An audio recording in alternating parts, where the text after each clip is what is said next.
Hello, everyone. Welcome to the Self Achievement Network.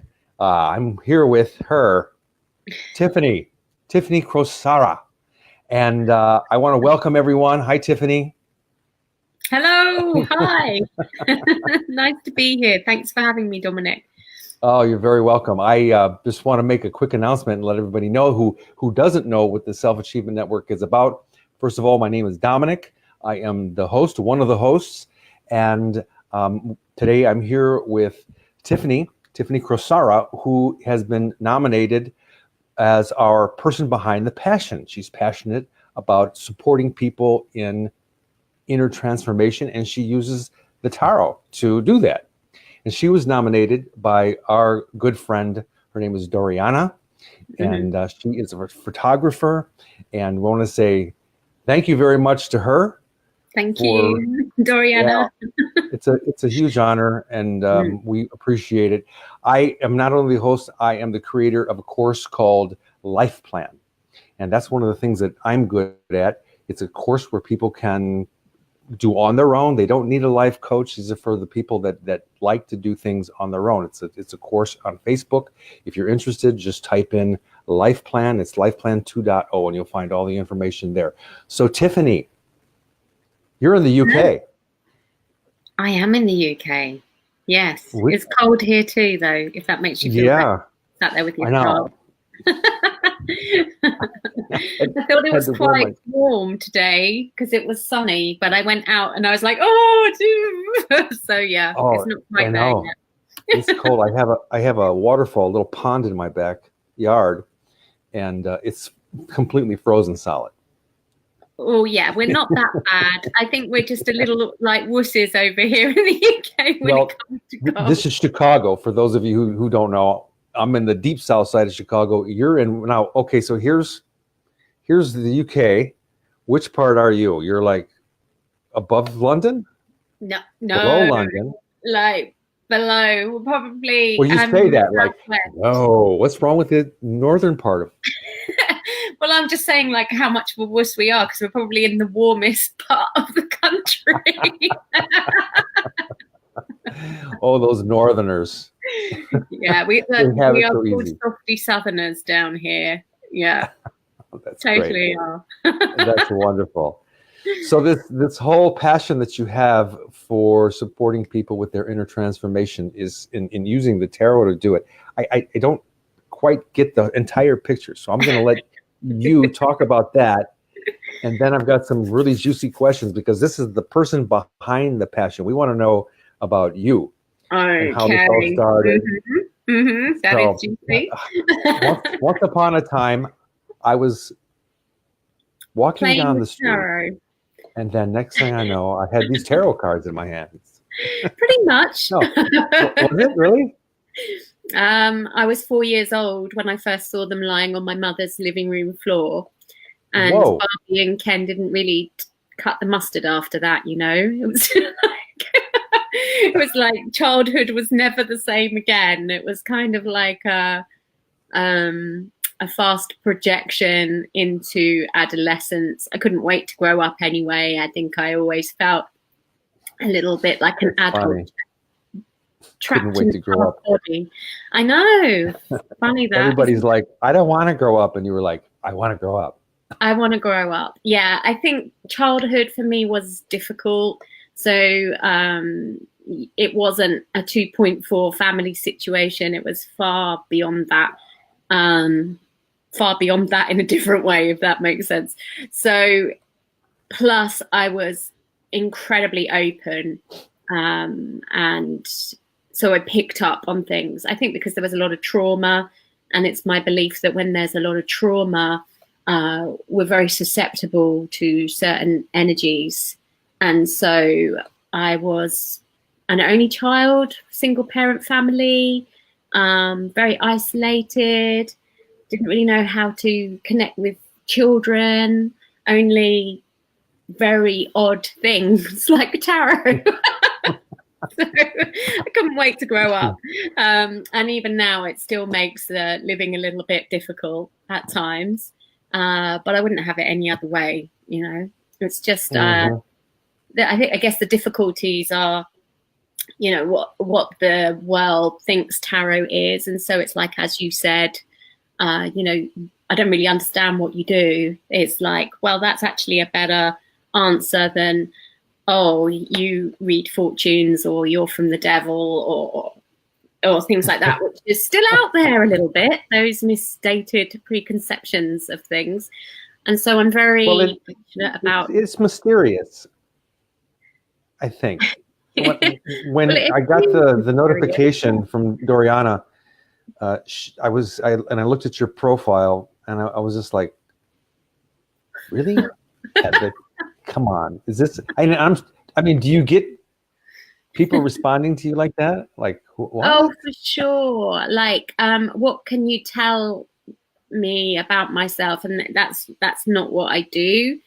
It was what I used to do, because there is only really one role for someone into tarot in society, if you can even call it in society, and that is to be a reader.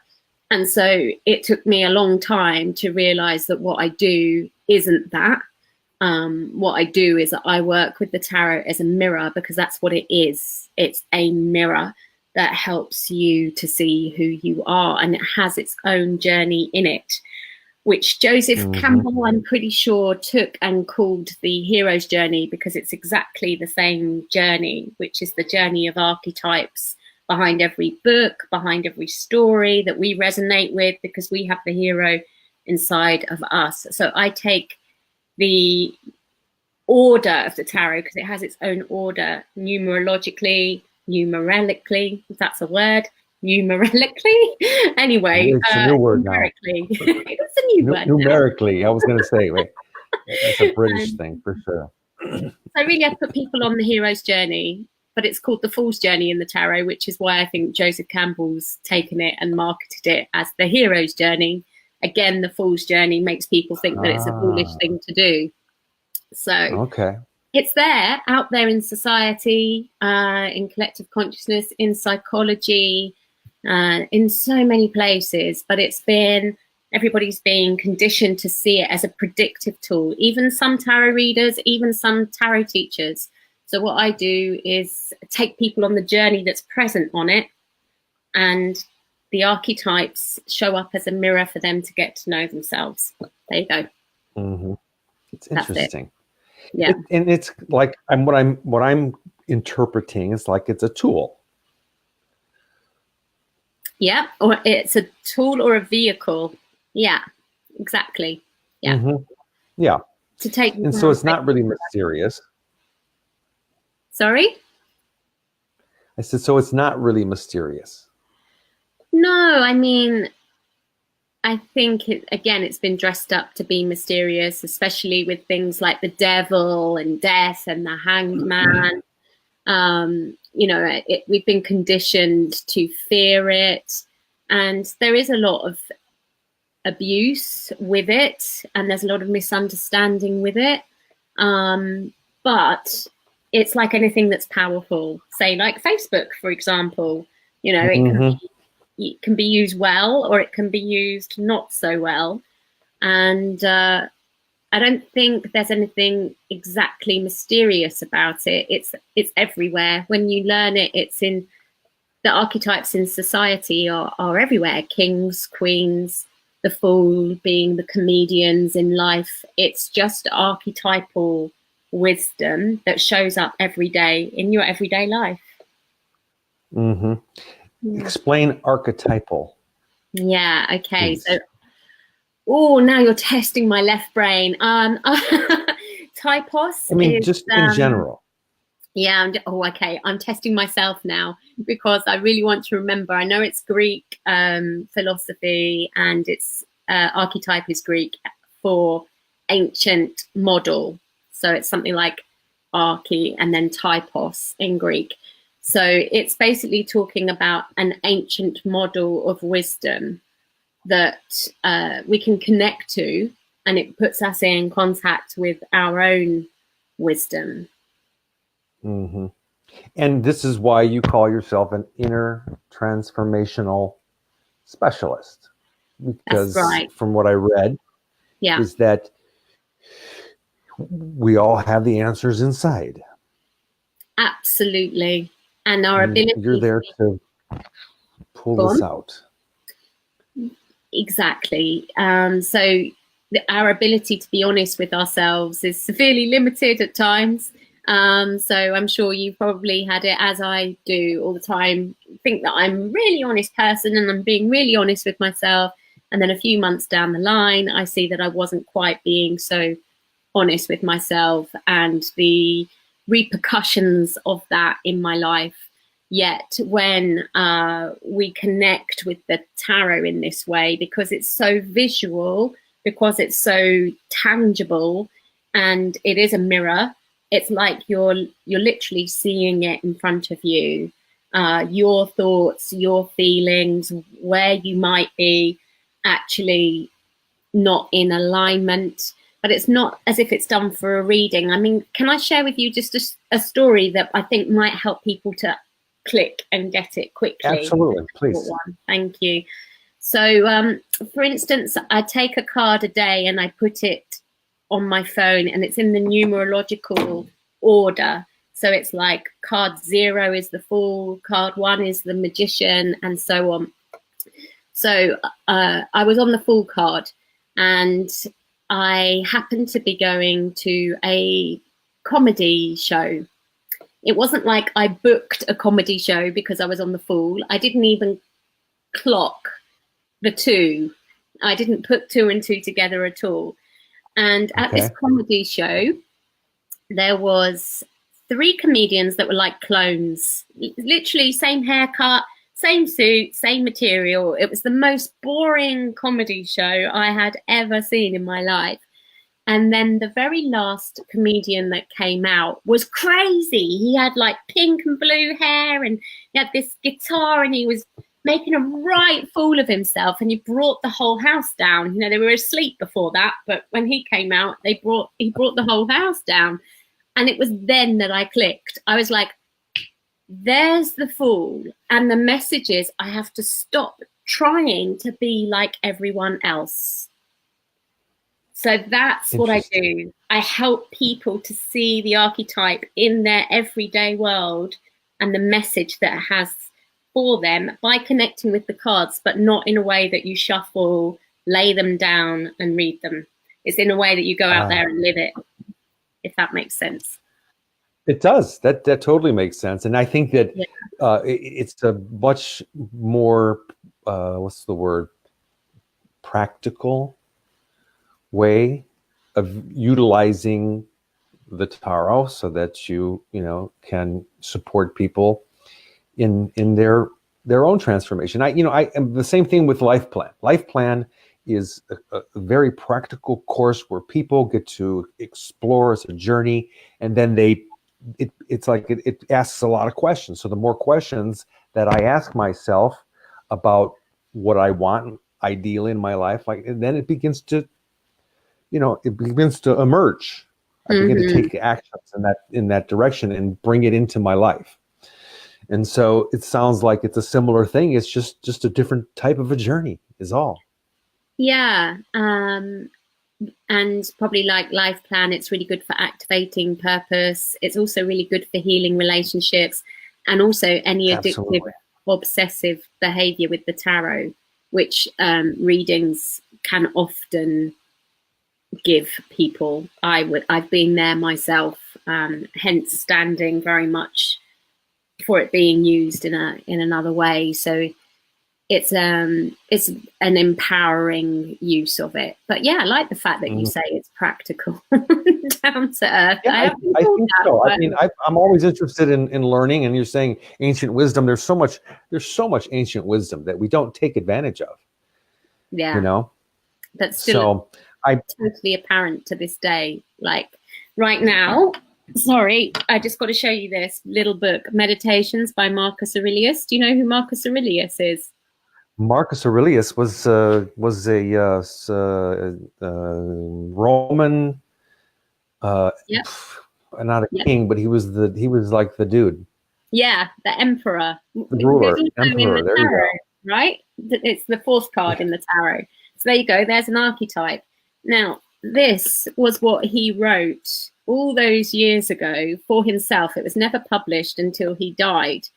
And the ancient wisdom in here is just as apparent as it was written yesterday rather than all those years ago. It's timeless. Yeah. BC. Yeah. Yeah. Do you want to pick a number?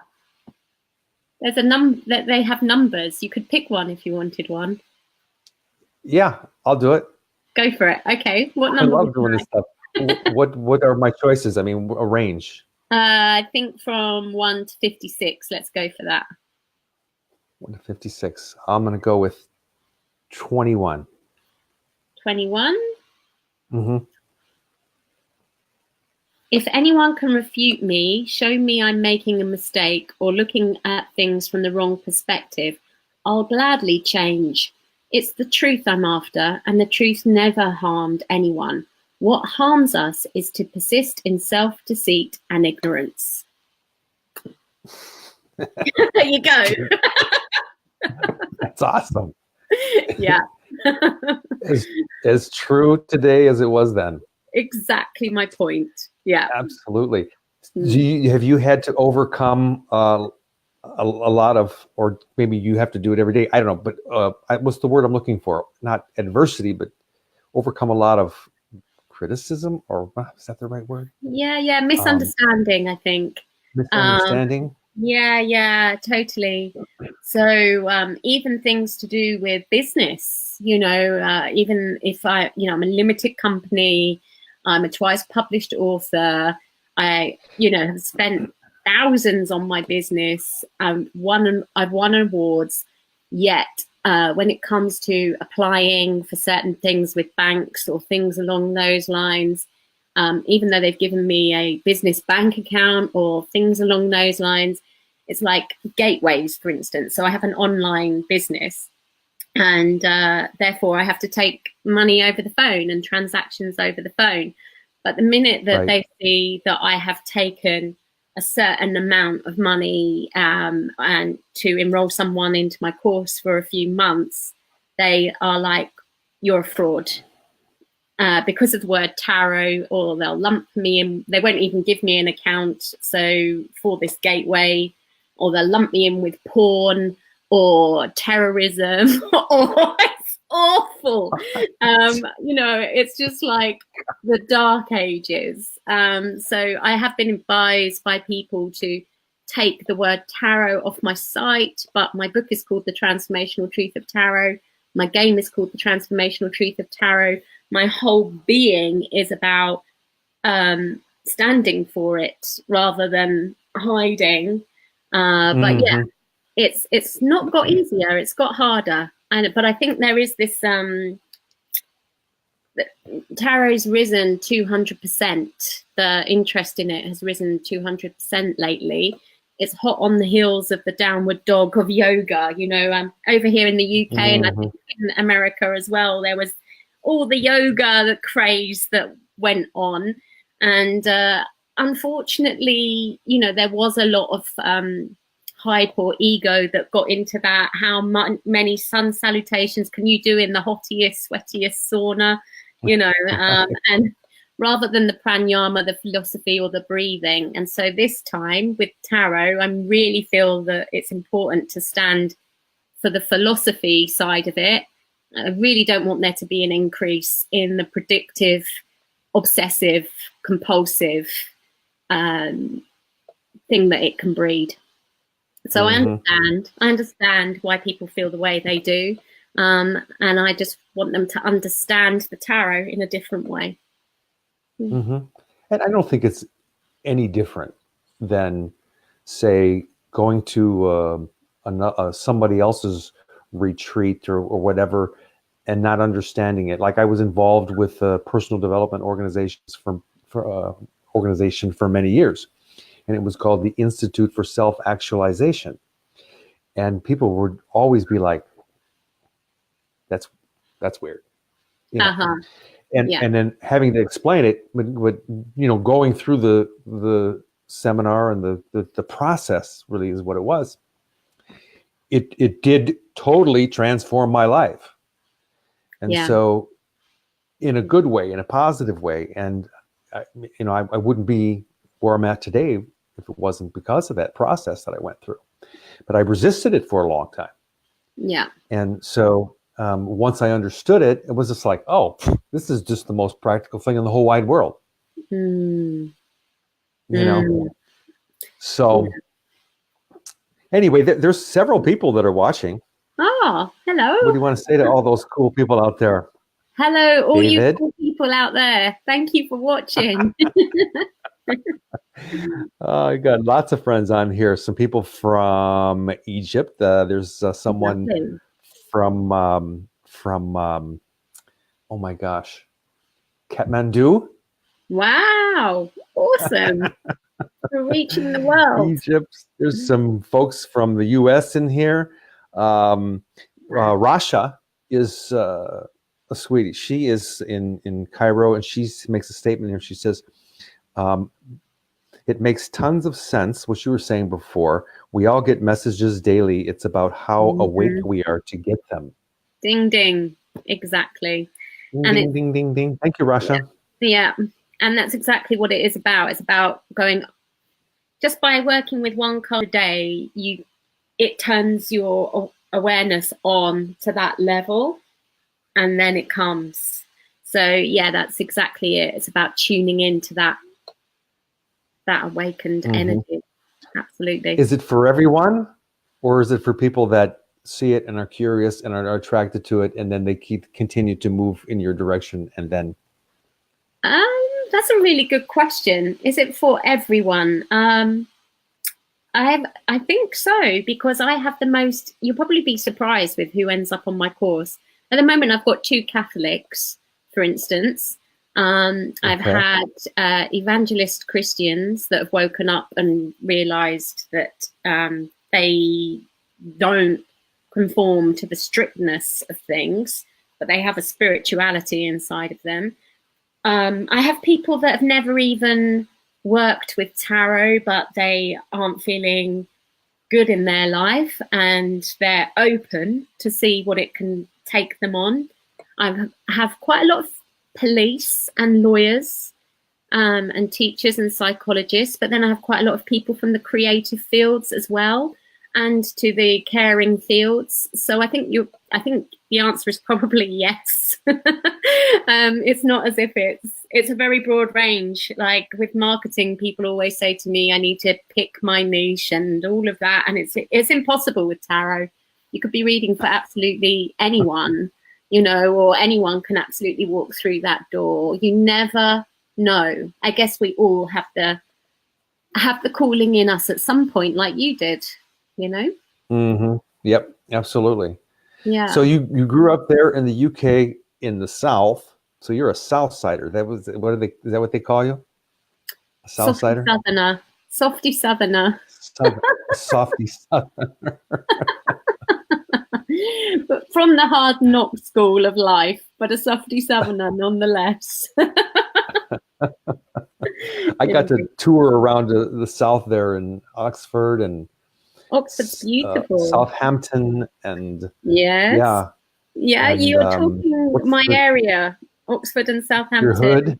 Yeah, it's my hood. We're kind of conjunct Oxfordshire and Southampton in Bath, the Roman city of Bath, nonetheless, where the Romans landed. Yes, because of the Isle of Wight. Yes, the Isle of Wight was opposite where I was born, which is Portsmouth. So yeah, you know the area well. I don't know your area well, I'm afraid. I think the closest I got to it is probably LA on a stopover to Mexico from San Francisco. Yeah, we're almost, Chicago is almost directly in the center, almost. It's a little bit to the east. And there's a big lake there. It's called Lake Michigan. I've heard of Lake Michigan. U-shape. And where I'm sitting right now is like directly below the very bottom of the lake, right there. Okay. So how far away are you from Mount Shasta? A long way. America like, is a very big continent. It's yeah. Well, Mount Shasta is in. I'm gonna like shame myself over here because I think it's in California. Okay, you're right. It is in California. So okay, I was just trying to get the perception of where Chicago was in relation to California. So yeah. It's a 4.5 hour plane ride to California. Wow. The 4.5 hour plane ride from here would land me in India. Yeah, exactly. It's a big country. So what was it like to be a Southerner? What is it like to be a Southerner in the UK? Yeah, I mean. Okay. Well, we have quite a few seaside towns with lots of fish and chips and bingo halls. But we probably have that up north as well. It's a little bit warmer down here. We're known to be a little bit posher, but that's not always true. We are known to, I guess, have the highest salaries, hence being around London. So we're known to be a little bit more gentrified, maybe. I don't know. I could be causing some ructions in the country by what I'm saying. I better stick to what I know, what I'm a specialist in. I've never what were some of the things that you did growing up? Were you, explore? Did you hug trees? Did you go to the rock concerts? I communed with the dead, and I read books on astrology and tarot. As I said, it wasn't a normal childhood. I think the most fun I used to do was dress up in my grand's ballroom dress, and I used to live above their shop, so I would make their staff pay 20p at lunchtime to watch me dance to Bonnie Tyler in my grand's dress. Like I said, it wasn't a normal childhood. And, okay, so you read books, and I'm not getting that you read like Tony Robbins novels, or not Tony Robbins. I forgot The Bourne Identity, or any of these. That's a film, isn't it? Well, I guess that was. Well, it was a book first. Yeah. I was reading this book about 1 million years ago when I was in the Navy. This is how I originally got to the southern part of England. It was via the Navy. We went to, I think it was Southport, right? That's where the docks are, the Navy docks. What, in England? Yeah. Southampton. Portsmouth. Or Portsmouth. Yeah, either, I guess. Yeah, it was Portsmouth, right. Okay, Portsmouth, yeah. But yeah, I used to read novels. Now I'm not interested in novels. They don't get me. No, I mean, there's shelf development or self-development, right? So, I mean, the books I read as a child were just things like zodiac signs, or I was obsessed with astrology books, to be honest. Yeah. But it's always been self-development. But I think you get to when you become an entrepreneur or things like that, I think you have to look at what you invest in. So I invest my time and my money in mentorship and programs to keep me going forward more than I do reading these days, whether that be tarot cards or actual books. Those two things seem to be a bit of the thing of the past in terms of reading. It's more of an active path, living. So you're an author? I am, yeah. Times how many? Or two times. So my first book came out in 2012. My second one came out in 2015. And then last year I created a game. I was going to ask you about that. Yeah, actually, I happen to have it. I think that's really intriguing. And people love to play games. There you go. That's the game. And yeah, cool. Thanks to Pamela Steele, who licensed me the images. We could make a game out of the Fool's Journey in the Tarot that I spoke about earlier, the Hero's Journey. And so, yeah, it's quite a big board. So that's half of it. So that's the journey I've been talking about. That's the archetypal journey of the soul that I've been talking about. So basically, people come on here to the Fool where they have an intention. So it's like, what is it they want to manifest? And you would ask a question like, how do I, or what are the best steps to? And then you have to get a double or a triple on your dice to be born. And that takes you to one of the archetypes that are here. And the archetypes asks you a question and you answer it. So you end up doing the journey and realizing you do have the answers within yourself. Absolutely. So that's it. Wow. Yeah. That looks like fun. It's great fun. It's fabulous fun. And I've booked myself up on loads of like fairs and exhibitions this year to travel around with it. I'm going to Canada with it in September as well. So still a long way from you though, Dominic. A very long way. Let me know and I'll meet you there. Amazing. So let me ask you a couple of other questions about the game. So the game I could go to the store, or I would buy it online and I could play it, or this is no. You can buy it online from my website, but it's unpublished and extremely rare and bespoke. So because I'm not like a massive wholesaler, and I can't actually order a bulk number of things. So I can get it printed on demand, but it is a high price to obtain one because of that very thing.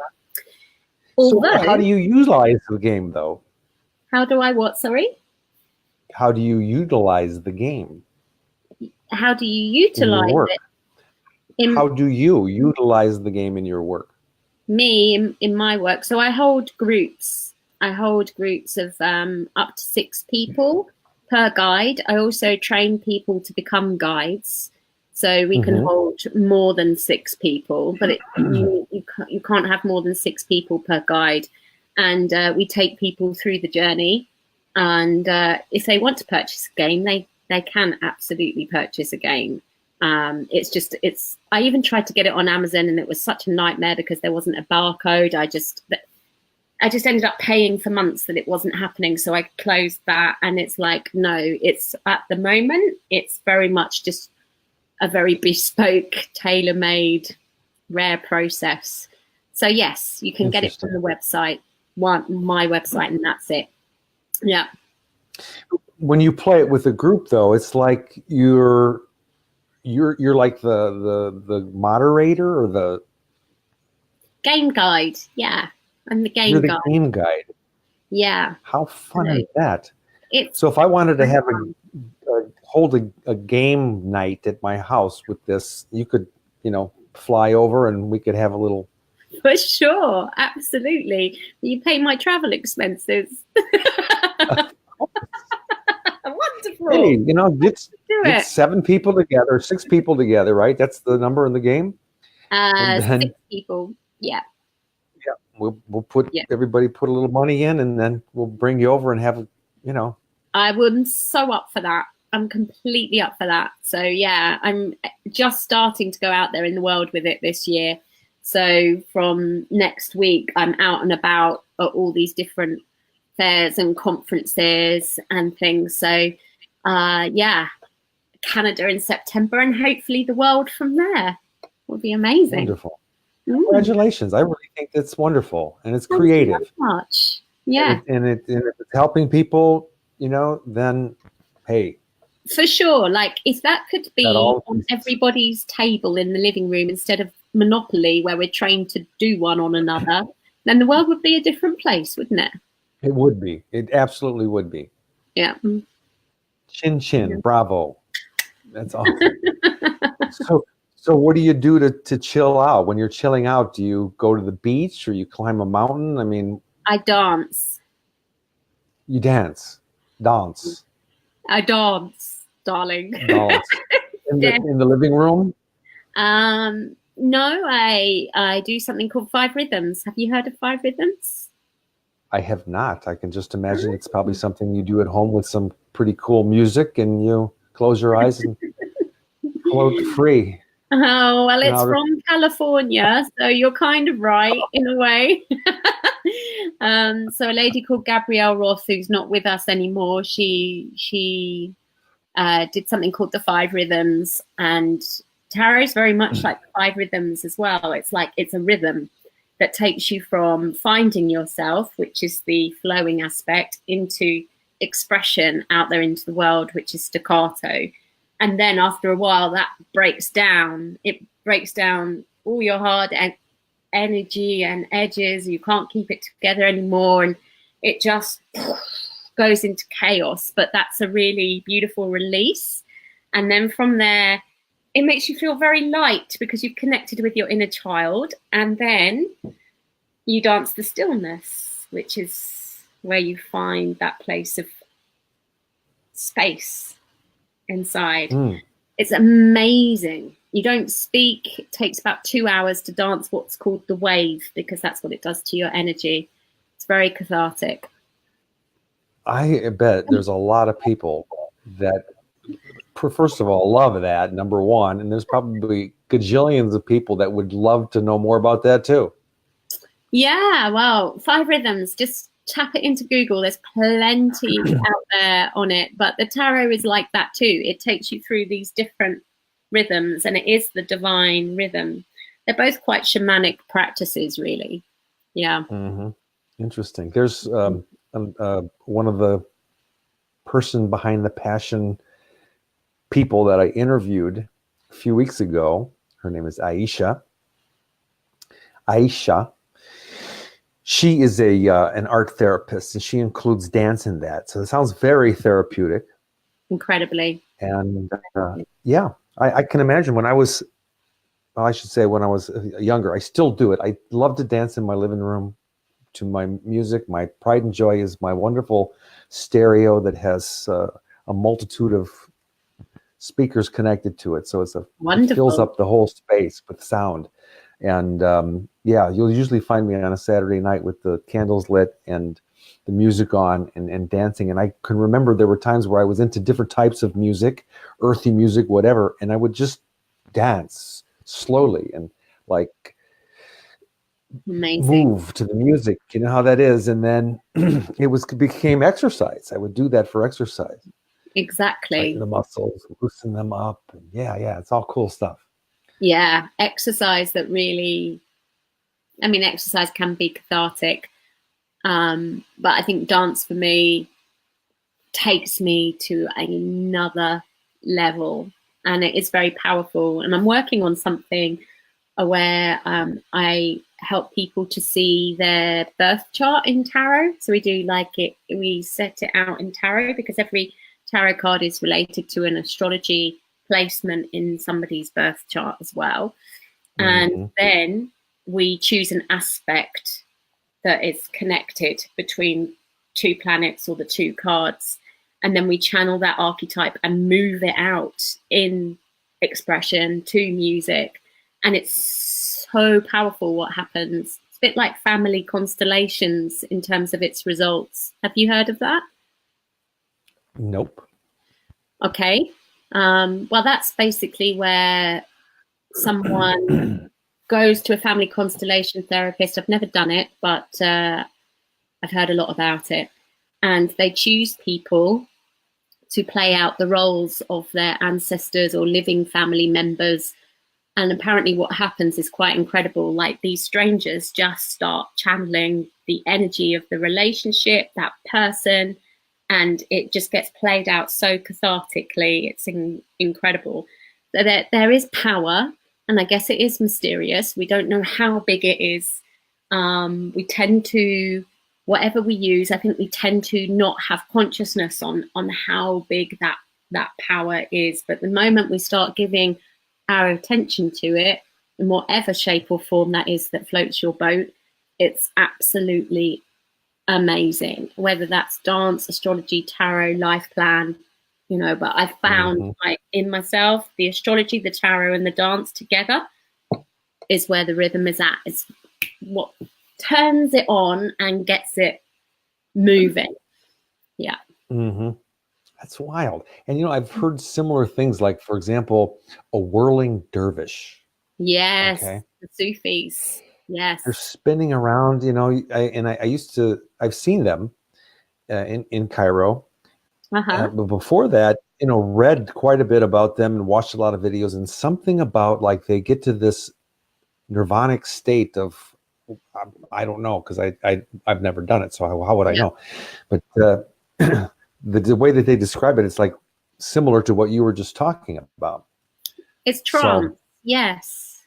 Yeah, there's an album that I think you might like to look up called El Hadra, the mystic dance, and it's what the Sufis use to, it's got a certain rhythm, a certain brain wavelength rhythm that puts you in that trance. And I used to use it when I was a Reiki teacher or did past life regression in my old days as well.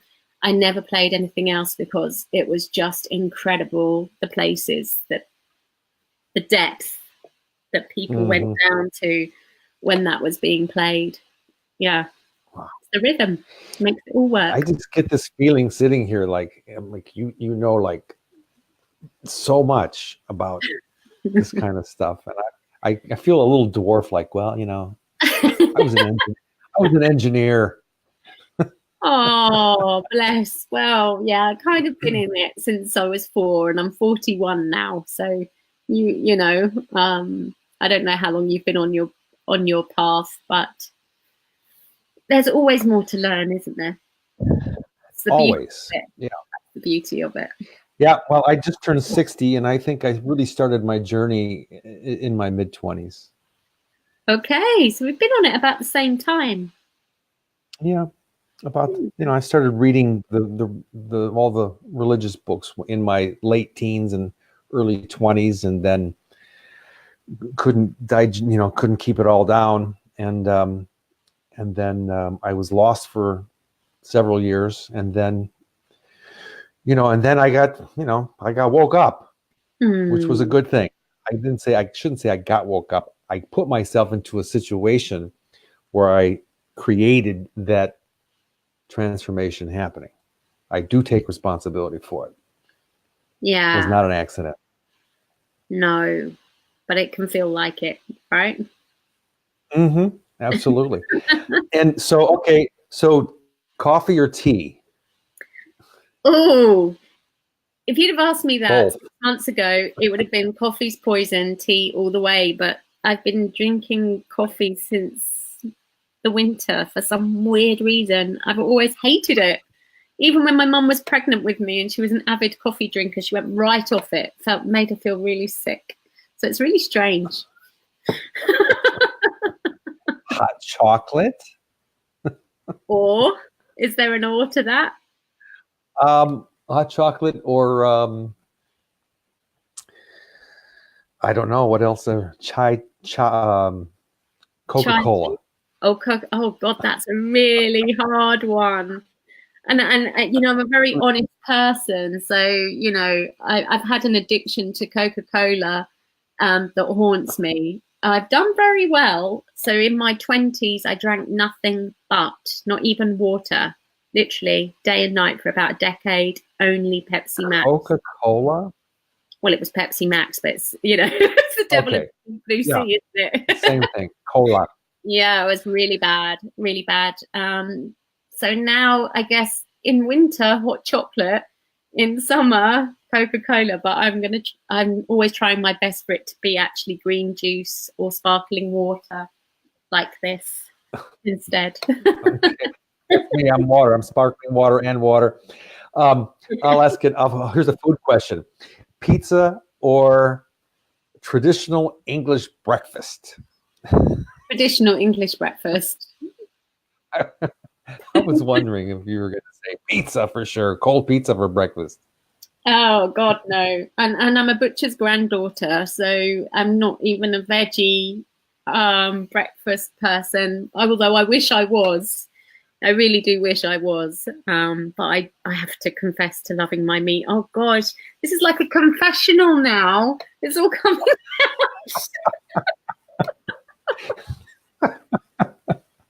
Well, this is the person behind the passion. We want to know about you. Oh gosh, right. Transformational. Who is this? Who is this mystical woman that uses these cards, colorful cards that have strange characters? She's a normal person. Oh my gosh. Yeah, I am actually. I'm not really someone that drinks weird, funny drinks, or I'm not a vegan. I'd like to be. I really aim to be that, but I'm very. My DNA says I'm 100% British Bulldog, so there you go.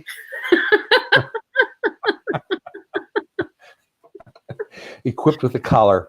Yeah, right here. There you go. Oh, you are a delight. Was so much fun. I knew it was going to be fun. I just had this feeling. Oh, wonderful. Yeah, that's what we're hitting the, though. Yeah, we're hitting the 52-minute mark, and I just feel like I could go on for a long time. You're very, very interesting, and I just want to say thank you. We're going to have to cut it off, but we'll have you back again, maybe after you've done some of your traveling, and you can give us an update on where you've been and some of the people that you met, and this would be really a treat. Fantastic. Thank you very much for having me, and thank you to everyone around the world that's been watching as well. And it's been a pleasure to speak with you. High school buddy of mine, Don, has been watching. Hi, Don. Shireen. Hi, Shireen. Marwa. Right, okay, I'm going to stop trying to pronounce them. Yeah, I know. They're the Egyptian names. I always get plastered with, I destroy their names so bad. Not always, and they're so playful. They're always very playful with me. I love it. So, okay. Thank you again. Thank you all for watching. For us to reach out to you in the announcement, I know there were the links to all of your things. Thank you. We can copy and paste them into this thread here. Great. I'll do that when we hang up. And then, if any of you that have been watching, please type in your questions or comments. Rasha is just now saying, I am enjoying it very much. Oh, there you go. The proof is right there. Oh, it's Rasha. Thank you. That's very nice to know. I told you we could talk for hours and hours. So maybe, Rasha, you can be the host, and then I'll watch while you're talking with Tiffany. Okay. Fab. I need a vacation sometime. Yeah. Actually, I'm leaving on vacation soon. So anyway, I'll let you go. Take care. Be well. Enjoy. Thanks again. I will talk to you very, very soon. Okay. Bye-bye. Bye.